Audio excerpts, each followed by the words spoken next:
Ladies and gents, boys and girls, it's your boy 12-inch coming at you with another video off the test server. Another shout out to my boys and girls over at Lilith that are giving us a chance to see things ahead of time. Today we're just going to look through some of the events and some of the KVK stuff that I saw and that interested me on the test server. Yeah, without further ado, let's head straight into it. The first thing that we've got going on here is going to be the new season of Conquest KVK, which is going to be Alliance Invictus. This got like a lot of the cooler parts of multiple KVKs and overall looks really solid.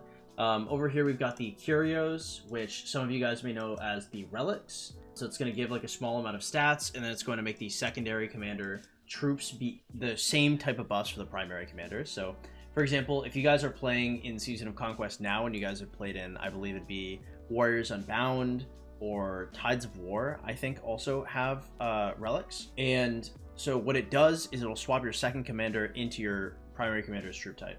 So a very popular march to be running right now would be QB with YSG secondary, because YSG's second ability will then transfer into Cav, and that one's pretty strong overall.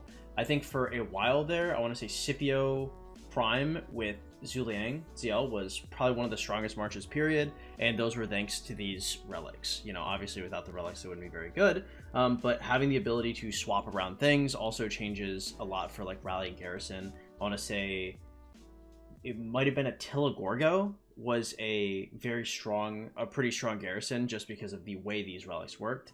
People really like them a lot. It's good to see them coming back for the new KVK. Gives a lot of versatility. They've also got support skills like in Heroic Anthem, except they've got more than they usually do. I believe there are 18 different support skills this time.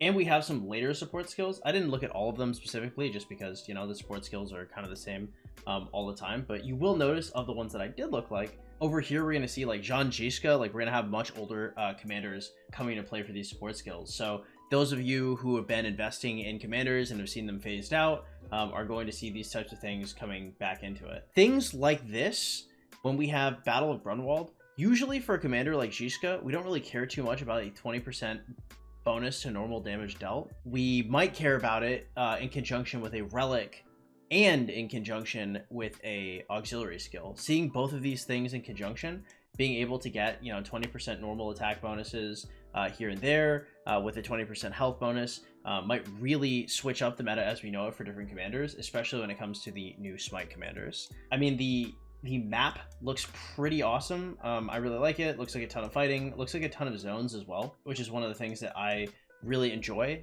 Having like one or two zones with like few fights where you can really get to each other kind of annoys me a little bit.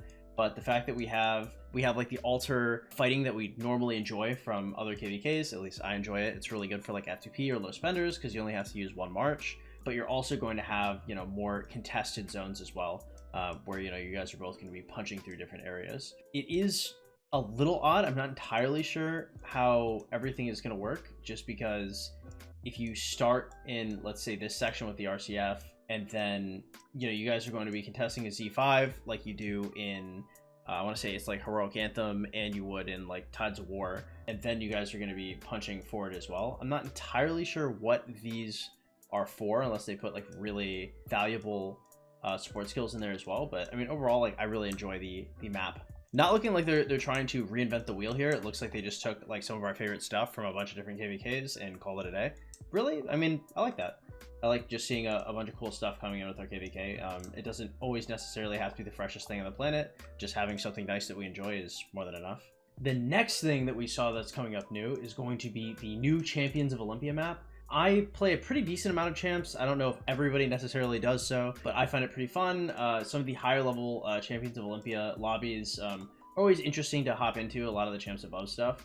We see this new map called Hephaestus Hill. If you guys have ever played like different MOBA games, this is going to be very similar. Some of the capture the flag stuff where you're going to try and push a like cart through an objective from one side to the other. Looks pretty solid overall. And it'll breathe, I think, some new life into champs, just because right now we have the only really unique map that we have is the Apple map, and the Apple map is less than less than loved by everybody. So being able to see a map with some unique new mechanics is going to be really nice. Probably really frustrating if you're doing more unranked stuff, but if you guys are ranked competitive, you know, players and you've got your own little teams, I think it's going to be a good time. Overall, I mean, there's nothing too crazy about the map, but being able to have like a fixed point that we hold on is pretty clean overall.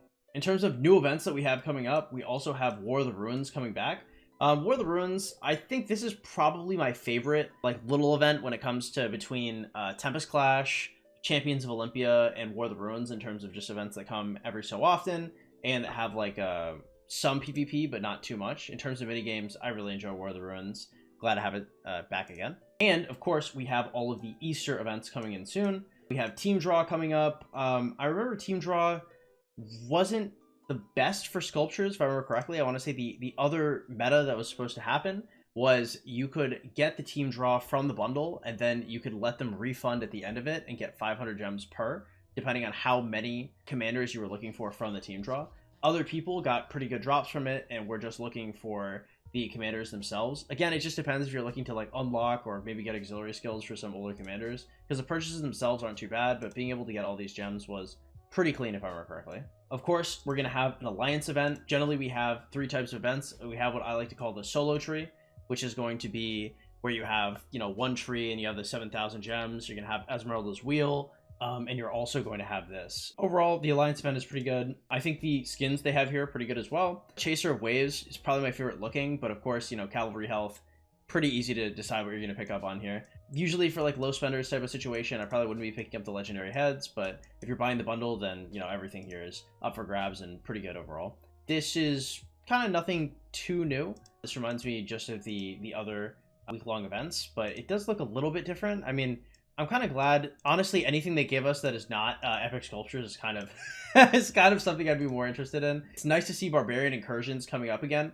as well, because I remember we liked that a lot. We saw it the last holiday event we did, so it's good to see this coming up as well. And another arms training, so overall, pretty satisfied with the Easter events. And that's about it, guys. That's the overview for the new patch. I will see you guys back on the regular server the next time I go live. If you guys enjoyed this type of content, make sure to follow for more. And again, a really big shout out to our sponsors at Rise of Kingdoms for letting us see all the cool stuff on the test server. Have yourselves an absolutely wonderful day, and I'll see y'all next video.